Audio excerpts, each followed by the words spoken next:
How should a finance leader logically choose an FP&A tool for their team, especially when they're moving from Excel to that first FP&A tool? Call me. No.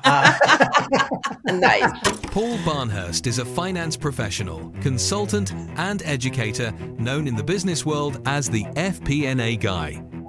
He specializes in financial planning and analysis, FP&A, the part of corporate finance that focuses on budgeting, forecasting, and helping companies make strategic financial decisions. When we look at the future of FP&A, we hear a lot about AI, our favorite topic these days. I don't know if you heard about AI. Where is AI already genuinely useful in FP&A, and where do you think is mostly hype? I think where AI is most rapidly improving for us is modeling. What it can do in Excel now compared to what it could do 3, 4, 5, 6 months ago is night and day. And then I think the hype is in this idea that you can almost fix it and forget it. It's the promise of it's going to save you hundreds of hours and it can do everything. Mm-hmm. I don't know many people that are working 20 hours because they have AI. We're still pretty much all working 40 hours. It just means they're all doing more work than they were doing before. And so if a finance team has zero AI right now, what would you say is one low risk but high ROI place to start? Welcome to the Diary of a CFO podcast. I'm your host, Wassia Kamon, and each week we explore how today's finance top leaders build high-performing teams, partner with CEOs and boards, and lead through growth and transformation without burning out in the process. Today, I'm super delighted to have with me Paul Barnhurst, aka the FP&A Guy. Paul is a leading voice in financial planning and analysis. He has delivered corporate training and virtual courses to thousands of finance professionals covering FP&A best practices, storytelling, business partnering, and Excel and data visualization. He also owns the FP&A Unlocked podcast, co-hosts Financial Modelers Corner and Future Finance, has built an audience over 112,000 followers on LinkedIn. He is known for his clear, independent reviews of FP&A software and for helping finance teams make smarter choices about the tools they use. Welcome to the show, Paul. Thank you. And after that bio that you wrote, can I just hire you to be my marketing person? Absolutely. I accept all forms of payment. Oh, I didn't say anything about payment. Uh-oh. All right, let's dive in. So you are an Excel MVP and you also review a lot of FP&A platforms. So where should Excel remain the hero and where does it become a liability when you think about it within an FP&A function? Yeah, so I mean, the reality, whether it's Excel, Google Sheets, whatever, the fundamental spreadsheet is not going away. I don't see it going away anytime soon. Even if Excel went away tomorrow, we would still use a spreadsheet. So the way I think about it is there comes a point when the need for a database, for privacy, for integration, for your model, for greater calculation speed, many of those things becomes imperative. They outweigh the flexibility because the reality is a spreadsheet, Excel, Google Sheets, whatever, all these new ones coming out, is always going to be more flexible than an FP&A tool. Just by the nature of unstructured data, structured data. It's much easier to be more flexible.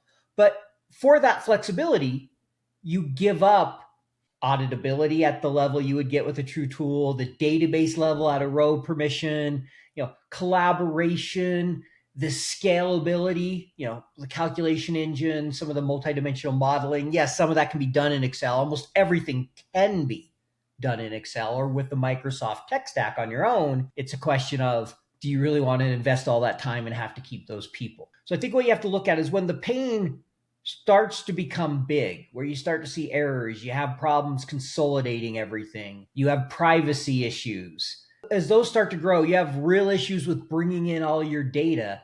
It's time to look at something else. That doesn't mean you throw out the spreadsheet. You may select a tool that very well integrates really well with the spreadsheet. You may select a tool that doesn't, but you're still going to use the spreadsheet. There's always going to be those edge cases. You're doing M&A and you're not going to put all their data in your planning tool and build a model for it to decide if you're going to buy the company. Yes. At least I don't think anyone is. Maybe there's a tool out there doing it with, but not yet. So that's kind of how I think about it is when you're big enough and complex enough that there's that real pain to where things are going wrong, it's taking too long. And I think everybody knows, we've all seen them. There's plenty I can list. That's when it's time to look and say, what more could I add? And that could be as simple now as an Excel agent with some of the things they're building there that are in many ways the light planning tool, all the way up to a big, huge enterprise tool, depending on your company. Mm-hmm. Wow, thank you so much for sharing. And I'm also curious, like a lot of teams are stuck in Excel because they're overwhelmed by the FP&A software options. I remember when I started in FP&A, there's only like a couple tools, but now it feels like there's a new tool every month. And so how should a finance leader logically choose an FP&A tool for their team, especially when they're moving from Excel to that first FP&A tool? Call me. No. Nice. On a serious note, I think there's a few things. I look at it as there's really 3 phases to this process. There's the narrowing down the tools you want to look at, and that's the research part. Talk to other people. Check out the market maps I've done. I have even a course that's free that you can go take on FP&A software selection. Nice. And so I think first is figuring out the market, because the reality is people know of tools, but rarely do they really know, hey, are these good mid-market? Are these good enterprise? Are they good small business? Is this one good in a certain industry? Mm-hmm. What type of tools? And so, I can take some questions and narrow down their list to 5, 10 tools quite easily. Okay. And so that's the first step, is kind of, narrowing it down. And then it's really going through a selection process. I encourage people, as much as we all hate it, do a proper RFP. You'll thank yourself in the end. It doesn't mean you have to be super strict. I started my career in contracts, so that's where that comes from. I wrote RFPs for the government before I went back to grad school and got into FP&A. And I think there's a lot of value in going through that rigorous process, because it forces you to compare the tools against your requirements, not against each other or against the whiz-bang features they have. Nice. And then the third thing, which is more important than the tool you select, is do you have the right implementation partner? Have you done the work on your data? Do you clearly know what your requirements are? And can you implement it correctly? Because these tools aren't all that different. I mean, how many ways can you plan? At the end of the day, there's 12 months in a year. There's 52 weeks. Mm-hmm. We all, with few exceptions, have revenue. We all have some income stream. We all have a cost of goods sold. And we all have operating expenses. And then we have CapEx, right? It's not that different. Yes, there's a lot of intricacies in between that. Mm-hmm. But as much as the planning tools all want you to believe they're unique, mm-hmm. and there are better ones than others, mm-hmm. they're pretty similar. Okay.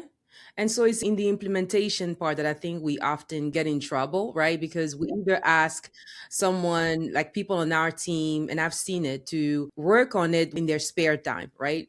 Who has spare time? And then if you didn't do, like you said, the right research on an implementation partner, that's another problem as well. Yeah. And so I'll share an example. I was asked to select a new FP&A tool for us, and the project kind of changed after time, and it came where, hey, how about you implement? We're going to implement a US version. We'd had TM1 was the tool. Mm-hmm. And I went through and wrote all the initial requirements. But at the time, that was about 80% of my job. I'd come in new to a company. They're still trying to figure out where I'd fit. Things had changed a little bit later. And I spent a bunch of time with all the businesses, gathered all the requirements. And I still remember one of the vendors, implementation partners, going, this is probably the most detailed requirements we've ever seen this early. Nice. And that's what you need, is not you need everything documented, but you really need to think through it, and you need time to do that. I had the time. Mm-hmm. It had been 3 months later when I had the new jobs they'd given me. I wouldn't have had the time. It would have been nowhere near that good. Mm-hmm. And so without the time, you just really can't do it right. And so if you're going to invest $60,000 a year and $100,000 in implementation, invest half of somebody's time, or hire another person if you have to. Because the savings will pay for themselves. Nobody wants to hear that. I get it. Or implement AI and find some savings, whatever it might be. Mm-hmm. But don't skimp on the person's time, because they're your expert. Yes. And it makes buy-in at the end also easier when you had someone mm-hmm. really championing the solution throughout. So, and good chance you'll burn out the person if you give them 100% of their regular job plus that. Yes.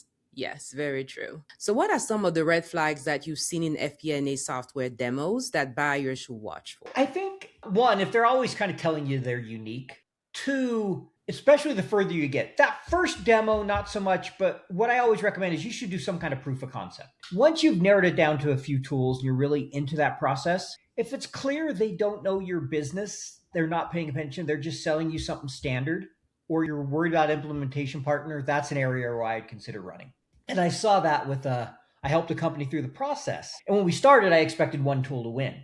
And we got in the meetings, it was clear one of them had done their homework and understood the business better.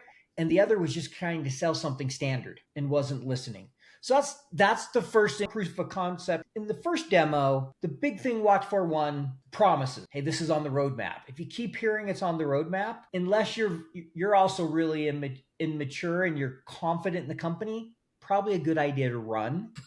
Yes. Or because the reality, if you pick any tool with only a few years, you're going to have to deal with some roadmap because it takes a long time to get there. So, just keep that in mind. Don't buy into just promises. So if a lot of promises, that's an area where I'd be concerned. And then if it's a lot of whiz bang or we have this and nobody else does, those type of things always make me nervous when I'm like, I've seen so many tools, people like, nobody else is doing this. There's nobody in the space. And what are you talking about? I'm not quite that direct. I want to be sometimes like, you want me to give, and I said to one of them, I give you a list of like 10 or 15 tools. No, none of them are the same as us. Okay. Like, I'm not going to argue it with you, but you're wrong. And I never heard anything from that tool after that phone call. So they obviously didn't scale too far. And so those are a few things. What about you? What do you think there? What's your thoughts? For me, like you said, when it comes to demos, I like to see that a company did their homework because I work right now in the not-for-profit space. So not-for-profit, I'm not like a food bank to have like inventory. I'm closer to a bank, but I also getting grants. So my financials are quite complicated because I have to follow the financial institution audit, but also the not-for-profit governance. And so I was shopping for FP&A software last year. And so, yes, the one that I eventually narrowed down were the one that could show me how did they put the financials of a not-for-profit in their system. What is grant tracking going to look like? Because you show me cost of goods, and I'm like, it doesn't fit my business model. So yeah, they're showing you a manufacturing example, and you're like, not quite. And that leads to one other thing. You mentioned that just came to mind, a little different, but make sure your implementation partner knows FP&A and ideally has some experience in your industry. How do you surface that? Because, oftentimes the people that are doing your demo and other people that are actually going to implement, like you're dealing with the sales team and then the implementation is like. The smaller you are, the more likely they're doing the implementation. The larger they are, the more options you have for implementation. I mean, vendors may have their preferred implementer, but less control they have over who you choose. So I think a couple things. Ask for resumes of the implementer. Ask for references. Say, look, I want someone that has this experience I have. I don't think this makes sense. Or let me interview them. If I'm not comfortable, I'm not signing the deal until I'm comfortable. So if it's one where they're doing it in-house, would ask. What's the worst? They say no. And then you're like, oh, that's a red flag. Maybe I'll go elsewhere. Yes. Because then they're not transparent for sure. Right. And then if they're one that uses 100 implementation partners, and that's a pretty big name tool, then go talk to other people that have implemented it, do a little bit of your networking versus just trusting the company. Yes. I mean, networking has worked really well for me because I'm part of the CFO Leadership Council. And I just put in, I'm looking at these two solutions. What would you have? And I had like 20 CFOs coming back. No, stay away. Yes. So it definitely helps a lot trying to narrow the right solution. Yeah, they're a great organization. I'm big fans of them. I'm getting ready to interview their head, Jack McCullough, Monday. Oh, yeah. I had it on my podcast last year. Hey. Yeah. I've interviewed him a few times. He's a great interview. Great guy. He is, absolutely.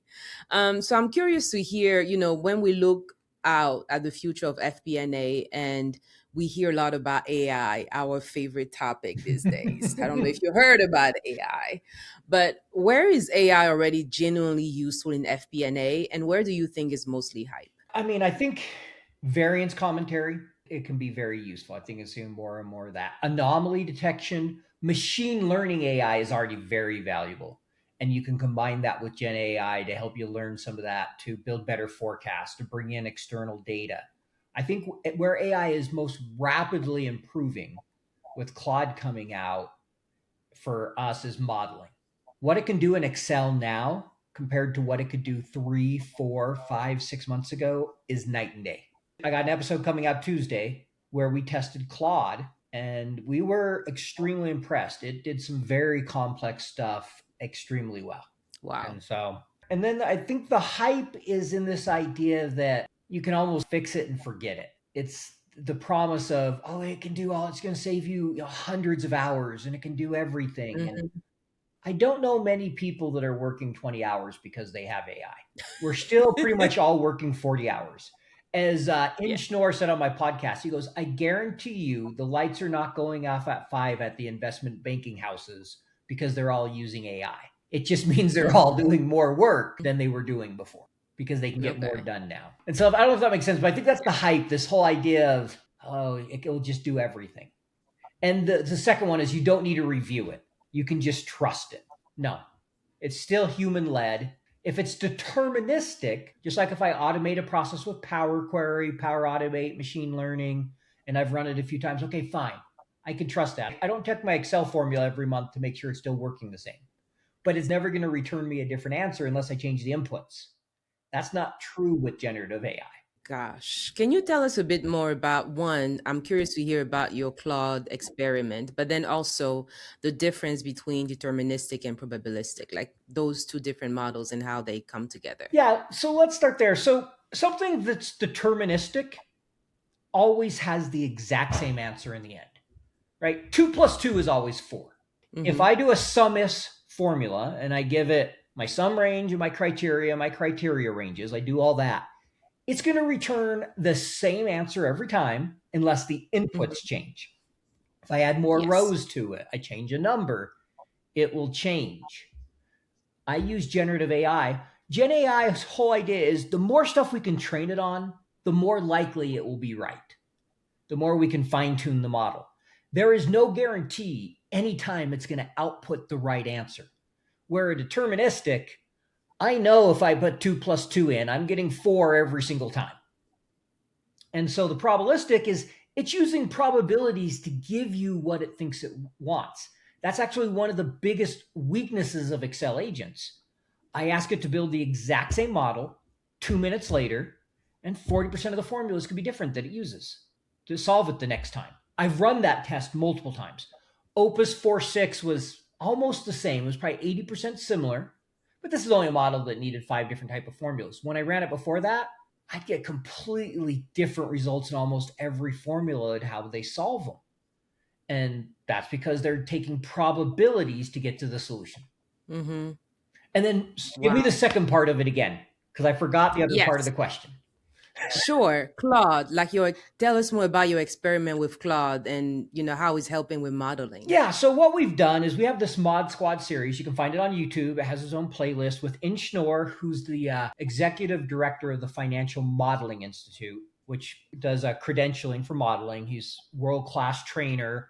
And Giles Mel, who runs a modeling house. So the three of us have been testing all the tools. We've tested 8 or 9 tools now. We've done 12 episodes, and we tested Claude about a week and a half ago.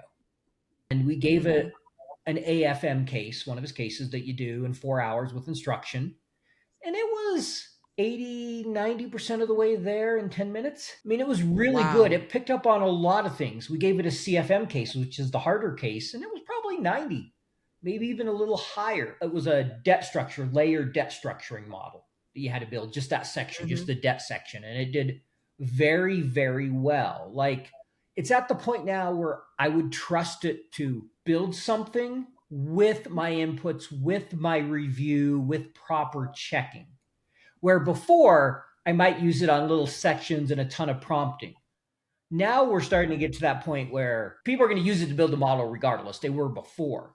But I mean, good modelers that know what they're doing are going to be much more comfortable having it build sections and parts and models. Yeah, and you can see your formulas and you can trace them, because that was always my biggest thing. Like when AI came in, I would test to see how it does with modeling. I'm like, I need to trace my formulas. I need to know.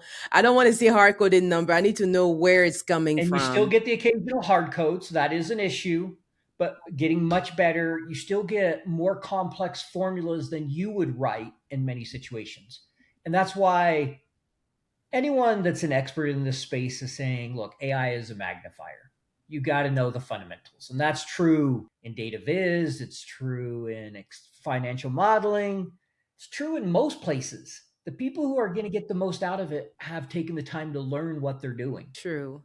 And so if a finance team has 0 AI right now, what would you say is one low risk but high ROI place to start? If they have 0 AI, let's just say, I'll start with the simplest, they haven't used it yet. and professional. Mm-hmm.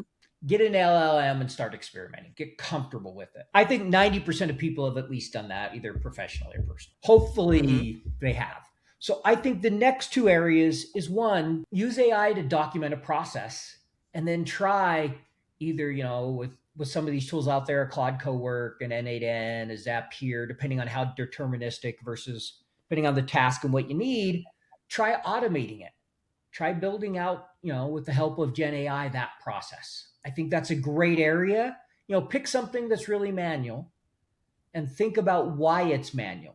And I always like to use, the framework is make a list of your pain points, look at the highest ones, say how much could AI help on these, and then try some. Now, for that first task, maybe pick something that's low time, fairly simple to get your hands wet or, hands dirty, so to speak. So that'd probably be that. The third one, I would say, if not that, I think everybody should at least install and be testing a spreadsheet agent. Not saying turn your 5-year financial model over to it and let it build it, but start using it. Have it audit some of your files.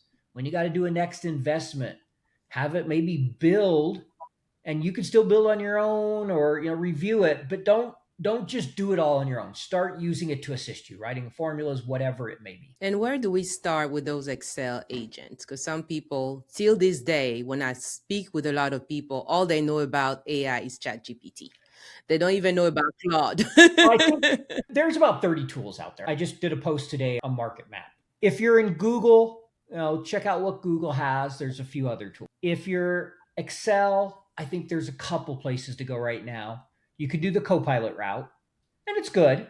I wouldn't say it's the best in the market, but it's good. Claude right now is one of the best I've seen. Opus 4.6 is the best model they use. So those are your first two options, probably your cheapest and the ones that will make the most sense for most companies, because almost everybody has Microsoft Office. And if you don't have Office, many people have Claude or can get Claude within the company so you can use it in Excel. If not one of those, then you got to look at a third-party add-in. And there it's deciding what you really want. It's a little more of a process, but again, it's nothing like an FP&A. You don't need to do a formal RFP, an FP&A tool. I mean, we're talking, their prices are anywhere from 10 to, I think the highest I've seen is $500 a month for a user, but most for small companies, are going to be somewhere in the $20 to $50 a month range. Not a big investment. Okay. So I remember when we spoke about AI in finance, you gave a very nice framework on how people should use AI first. You mind sharing it again? It was like a quadrant thing. Yeah, I'm trying to remember what my quadrant was now that I shared. So I know there's the pain point of how you select something, but I think beyond that, something you have to think about is, one, is this a task I'm going to repeat? Because if it's a repeatable task, GenAI is probably not the right place. You're going to need something deterministic in the sense of it's repeatable. I need the exact same answer every time. Then it's look and say, hey, should I automate this with Power Query or Power Automate? So I think you need to understand, is this the one-off? Is this a repeat task? And then what's the level of variability? What's the level of tolerability? So can I have it vary every time? Like variance commentary. I doubt you look to say last month, well, you used a different word here with the same variant. Yeah. Nobody cares. And if they do, they have too much time on their hands. Right? And so you have to understand that. What's the toleration for error? And that will help you decide, is this somewhere AI makes sense? Then it's a matter of understanding, okay, is it Gen AI that mistakes? Is it machine learning? Is it just general automation? That's kind of the framework and how I really think about it is, kind of asking yourself those questions, then deciding where to tackle first is that whole framework of where's the biggest pain point? Where is AI the best? That's the ideal quadrant. If it's a low pain point and low AI is not good, that's human. All right. If it's a high pain point and AI is not good, that's a wait or look to non-AI. Because even if it's a high pain point, if you can automate it, great. You may be able to do it with non-AI. And then that, last one is, all right, well, if it's a low pain point and AI is good at it, I'll put that toward the end. Or I'll use that to experiment on because it's easy if it messes it up because I know it's a low pain point anyway. Yes. Thank you so much for sharing. And I'm also curious, as we are embedding, like you said, kind of a roadmap. I looked at my high pain point. I look where AI can really help, and I have this whole plan of how I'm going to implement and embed AI in my workflows. So, what do you think an FP&A team will look like if AI is fully embedded into the workflows and processes? It's a good question. I'm still, to a certain extent, trying to figure it out a little bit. I think one, you see tools, there's Confluence, Payload, I think is others, and others are these AI analysts. They're coming out a lot more. So I think what you'll see in every tool, every team is they'll have some kind of AI analyst. That thing can work 24/7. And then within any large FP&A team, you're going to have an AI kind of architect specialist that can help with agent stuff. Because no matter what, every company wants to make it simple and do that. There's going to come a day where nobody's going to outsource all their agentic AI to have someone else build that workflow or that agent. They're going to start doing that in-house, just like nobody has all their modeling outsourced, right? You build some of that. So I think there will be an AI architect that will help bridge that gap. Kind of like you've seen in the last 10, 15 years, 20 years, many more finance and sometimes FP&A transformation people or kind of systems people.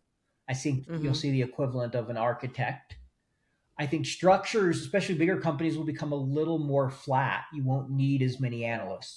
Now, that's not to say other jobs won't come about, because you'll have the AI architect. You may even have an AI implementation person, depending on the size. Someone who trains. They may be company-wide. They may be, FP&A or finance, the whole office specific. But those are some of my thoughts right now, and I think you'll continue to see more and more of the collaborator style in FP&A. And I'll give an example of that. My last job before I started my own business, my job title was Director of Finance, Operations and Data Analysis, something like that. I didn't manage a single person. I didn't even actually build the budget, funny enough. I coordinated between FP&A, operations, and our data analytics team on what all our reporting was going to look like and how we were going to make the transition to a SaaS business with leadership. And so it was much more of a coordination and collaboration role where they're looking for someone sort of experience, because you're managing and having conversations. Okay, let's clarify what bookings means across the company. And so I think you'll see more and more of that collaboration and strategic, not just tactical, but a lot of strategic collaboration. I think that will become a more prominent role, even more than it is today. Okay. And as you're training corporate teams and, the curriculum is probably changing, maybe you're seeing CFOs already asking you to emphasize more things than others. Like, what have you seen lately? So, I'd say over the last few years, and starting to see more and more of AI training, but soft skills and Excel. Those are the two biggest that I see quite a bit. On the soft skills side, a lot of storytelling, sometimes around managing time or conflict, but I'd say storytelling and influencing. So many are like, I need my FP&A to be a better business partner. I need them to be curious. I need them to understand operations. I can't tell you how many times I get people saying some combination of what's most important for FP&A is, as far as being a better business partner, is understanding operations, being curious. I've had many people say the most important soft skill is empathy. Now, those aren't the things you think of when you think of your FP&A person. When you're hiring, you don't think, I wonder if they have a lot of empathy. I never did. I'll admit it. I never once thought, I wonder what their empathy's like. And so, that's an area that I think FP&A's they're wanting to see more and more of. And then recently, obviously, the one everybody's asking about is AI and not getting left behind, and how can I use it? And I just trained a large makeup company recently in cosmetics. Their staff, about 40 people on Copilot. And so when you think about how CFOs will need to reskill their team to thrive in this environment, because like you said, soft skills, it's kind of hard to teach. So I'm curious to get maybe a 101 business partnering from the FP&A guy right now. Yeah. So, definitely there are aspects that are hard to teach. For me, if I'm telling someone to be a better business partner, the things they can easily control and where they can start. One, you can learn the business, regardless of how good your communication skills are, regardless of all your other soft skills. You can go out and ask for those meetings. You can really come to understand the operations. Two, You can learn to be humbly curious. And when I say humble curiosity, the reason I use that term, it was coined by a guest I interviewed, is because we all have the person who's curious just because they want to prove you wrong, or they're curious because they want to be right or look smart. You need to be curious because you deeply want to understand your business and your business partner. I think those are things everybody can easily work on. 3, which will tremendously help your soft skills, is learn to be good at data storytelling, but also data visualization. And data visualization, there's a lot of science to that. By learning what a good visual is like, you can go a long way on the technical. That allows you to then tell a better story, which is going to eventually allow you to be a better influencer. So sometimes you can start with those easier things that really are about effort, then work on fine tuning with your bosses and, hey, where are my biggest weaknesses? And really tackle those. Okay, your boss is like, well, you're really bad at pushing back. Okay, well, what's the plan to do that? Or I'll give a personal example. I was way too detail oriented. I literally had a director who wasn't my director, but he kind of was because the other team was all elsewhere. And so we talked quite a bit. He told me, he goes, look, every time you get too detailed, I'm going to tell you. And he would just IM me in a meeting and he's like, bring it back up. You've lost everybody. And, that really helped a lot. And then I had a general manager that looked at me one time and he said, Paul, I'm going to teach you the BLUFF principle. I'm like, I don't play cards. What are you talking about? And he goes, bottom line up front. It's like, just get to the point in your messages. Then you can add whatever you want to the bottom. Because I was trying to give the entire background in all of them. And so it stalled my career for a while. And so that's something that I would recommend. Okay. Thank you. And now I'm curious about, now that you are training more and more teams, what do you hear from the professionals that you are training? Not so much the companies, but the actual FP&A analysts and managers. What are some of their concerns or worries right now? Or what do they want to learn more about? They're all interested about AI right now. Okay. A lot of them they often have a certain situation, or what do you do with a difficult partner? That often comes up a lot. We're having conversations like, well, what if the business is not listening, or how do I manage that? And so we often try to walk through different situations. But I think right now the overarching for most of them is really trying to figure out what the impact AI is going to have. Okay. Because everybody's afraid of change. And the pace of change in the last, 6 years since COVID has been unbelievable. I think almost everybody, whether they say it verbally or not, is just the constant changes on a lot of people's minds, and it creates anxiety. Even though I think in the end it will be a good thing. I think on the whole, we could benefit in society. There will definitely be impact. Yes, there will be, for sure. So what is the best career advice you ever received or usually give to FP&A professionals? I think the best advice wasn't advice. It was watching how much my dad was willing to serve and work. And so seeing that is something I've taken into my own life. I'm a big believer in the best way to help others is to serve others. And I had to learn not everybody shares that. Sometimes you have to take different approaches in leadership. But I think being willing to work hard and serve. And then the advice I give people, usually they're people wanting to break into FP&A. And so I break it out different depending on where they're at. But, one of the biggest things is say, look, if you want to be good at FP&A, one of the biggest advices I always give is learn the business. If you're trying to get into FP&A, create that roadmap, figure out your weaknesses, make sure you can do Excel, make sure you can do financial modeling. But remember, because most of the advice I get are people reaching out wanting jobs and in that area. And one of the biggest things I try to tell them is your job is to make sure the hiring manager doesn't feel risk in hiring you. If you can reduce that risk, I'll give an example. Let's see, you're hiring someone and one looks like, hey, they have the potential to be a superstar, but they might completely flame out. So there's a little bit of high risk, but you can see there's a really high reward. Or there's one that, okay, they're going to be a good performer. Not sure they're ever going to be a superstar, but have almost zero risk. Who are you typically going to go with? The second person. Right? And especially in finance, we tend to be risk adverse. Yes. You're going to take the second. So I think, helping people realize you're really trying to mitigate risk. So understand what their pain points are. And that's more job than career. In career, I think the biggest advice I would give is learn how to serve within whatever you're doing. Thank you so much for sharing. I can tell, from how you helped me with my podcast and so many others. I know I joked, I call you the Oprah of finance podcast. Put that picture of Oprah with a beard on LinkedIn. Oh, that was That was GHA marketing, Guillaume, out of France. Oh gosh.